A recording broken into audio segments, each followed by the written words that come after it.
Halo Bapak Ibu Saudara yang terkasih, kembali lagi kita di acara Renungan Bina Iman GKI Klasi Solo. Mari sebelum kita masuk dalam perenungan firman Tuhan, kita bersatu di dalam doa. Bapa yang bertata di kerajaan surga, kami mengucap syukur Tuhan atas waktu berkat yang Kau berikan kepada kami, sehingga kami diizinkan Tuhan untuk bisa memulai merenungkan firman Tuhan pada hari ini. Kiranya Engkau yang membukakan pintu hikmat bagi kami agar kami dapat mengerti apa yang ingin Tuhan sampaikan melalui firman ini. Berkaryalah bagi kami Tuhan, demi Kristus Yesus kami telah berdoa. Amin.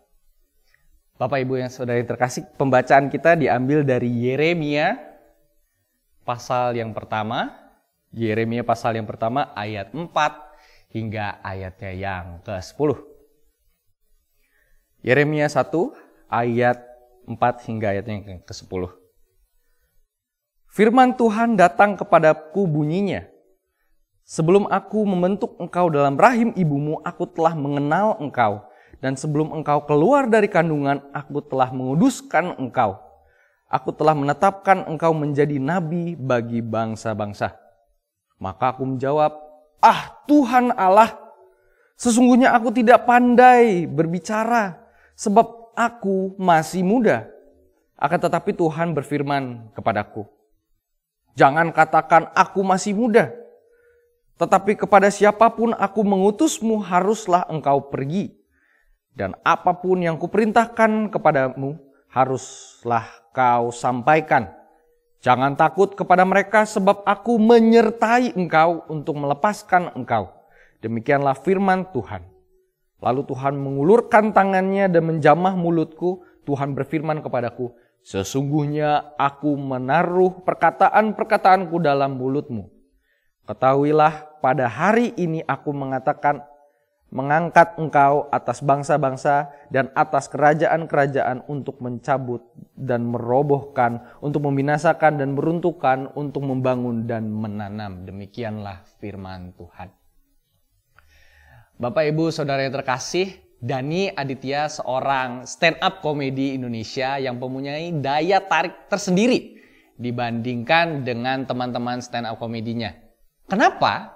Karena ia secara sadar, ia secara gamblangnya menjadikan dirinya yang mengalami penyakit cerebral palsy yang harusnya menghabiskan kehidupannya di kursi roda sebagai bahan lelucon atau sebagai bahan stand up komedinya untuk menghibur para penontonnya.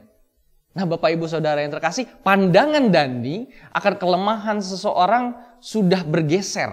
Sudah mulai bergeser yang tadinya mungkin membuat orang itu merasa minder atau juga membuat orang merasa terpuruk, merasa takut. Namun ia mengubah pandangan itu dengan lapang dada menerima dan menghayati kekurangan tersebut sebagai suatu peluang atau kekuatan malah bagi ia untuk berkarya di ladangnya. Sementara masih banyak orang percaya tanpa terkecuali memandang dirinya sangat kurang. Banyak orang percaya memandang dirinya sangat lemah dan bahkan ragu untuk melangkah maju di dalam kehidupannya. Entah itu bisa karena bentuk fisiknya, atau mungkin karena kecerdasannya, atau latar belakang keluarga dan ekonomi yang pada akhirnya menghambat orang percaya dalam menjalankan tugasnya sebagai saksi Allah, dalam menyebarkan kabar sukacita Allah melalui setiap ladang karya di mana umat percaya ditempatkan. Nah, Bapak Ibu Saudara yang terkasih, bacaan kita juga mau menyampaikan, mau menggambarkan bagaimana keraguan dan ketakutan itu juga dirasakan oleh seorang nabi bernama Yeremia dalam proses pemanggilannya sebagai seorang nabi. Di mana ketika Allah menugaskan Yeremia sebagai seorang nabi bagi bangsanya sendiri, ia menjawab Allah dengan berkata, Tuhan Allah, sesungguhnya aku ini tidak pandai berbicara Tuhan. Sebab aku ini masih muda. Yeremia merasa dirinya tidak pantas untuk mengemban tugas sebagai seorang nabi. Oleh karena merasa bahwa tugas seorang nabi itu sangat berat. Tugas seorang nabi itu perlu tanggung jawab yang besar pula. Ditambah ia menyadari bahwa ia memiliki kekurangan dengan tidak pandai berbicara. Namun Bapak Ibu Saudara, pada ayat yang ke-8 di mana Allah menjanjikan penghiburan bagi Yeremia, yaitu dengan berkata, "Aku menyertai engkau untuk melepaskan engkau." Allah berjanji kepada Yeremia akan menyertai ia dalam pengutusan dia. Allah menyertai dia guna melaksanakan tugas yang sulit di dalam pelayanannya. Namun tidak sampai di situ saja Bapak Ibu Saudara, karena Tuhan Allah juga pada ayat yang 9 berkata bahwa sesungguhnya aku menaruh perkataan-perkataanku dalam mulutmu. Yang artinya apa Bapak Ibu? Yang artinya Allah pun berkarya atas Yeremia dengan memperlengkapinya dalam menempuh tugas dan tanggung jawab yang harus ia emban sebagai seorang nabi. Nah, kisah perjalanan panggilan Nabi Yeremia ini pun seakan mengingatkan kita sebagai anak-anak Allah di masa kini dalam menjalankan tugas panggilan di tengah-tengah dunia. Jelas bahwa Allah tidak ingin anak-anaknya terpuruk, tidak ingin anak-anaknya merasa rendah diri, merasa dirinya tak mampu untuk menjalankan sesuatunya. Namun Allah mengajak Nabi Yeremia dan kita umat-umatnya di masa kini untuk tidak perlu lagi ragu, tidak perlu lagi untuk bimbang, tidak perlu lagi untuk gentar di dalam menjalankan tugas panggilan sebagai saksi Allah di dunia. Karena apa? Karena Allah menetapkan kita sebagai anak-anaknya sebagai saksi. Allah sendirilah yang menetapkan kita sebagai saksi. Karena apa?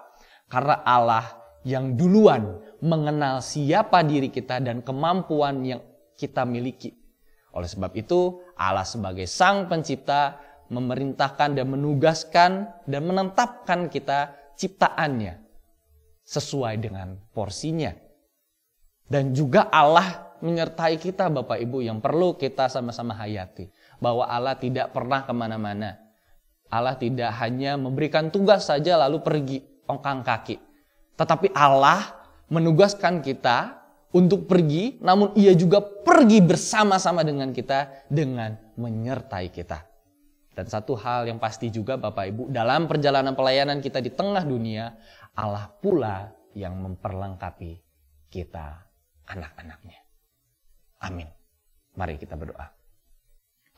Bapa, kami yang bertahta di kerajaan surga, Sang Sumber Cinta itu, kami ingin berterima kasih, kami ingin bersyukur kepadamu Tuhan, di mana firman-Mu pada hari ini meneguhkan kami, menguatkan kami, membukakan cakrawala-cakrawala berpikir kami bahwa Engkau di tengah-tengah kekurangan kami, di tengah-tengah keraguan kami akan hari esok, akan hari ini, namun Engkau menyadari kami bahwa Engkau tidak pergi kemana-mana. Engkau ada bersama-sama dengan kami, menyertai kami di dalam hari-hari kami yang mungkin melelahkan, menyulitkan. Dan kami juga menyadari Tuhan di dalam kelemahan kami, Engkaulah yang berkarya. Engkaulah yang memberikan kekuatan, Engkaulah yang berkata-kata melalui mulut kami. Agar kami dapat benar-benar menjadi saksi Kristus, menjadi terang dan garam Kristus di dunia melalui setiap ladang pelayanan yang kami emban. Demikianlah Kristus, segala pengucapan syukur kami agar kiranya kami boleh terus memandang, mengarahkan kiblat kami kepada kasih penyertaan-Mu. Oleh sebab Engkaulah Pencipta yang selalu mencintai dan menyertai anak-anak-Mu ini. Inilah Tuhan doa kami yang jauh daripada sempurna yang kami alaskan di dalam nama-Mu saja Tuhan kami Yesus Kristus. Amin. Demikianlah renungan Bina Iman GKI Klasi Solo. Tuhan Yesus memberkati.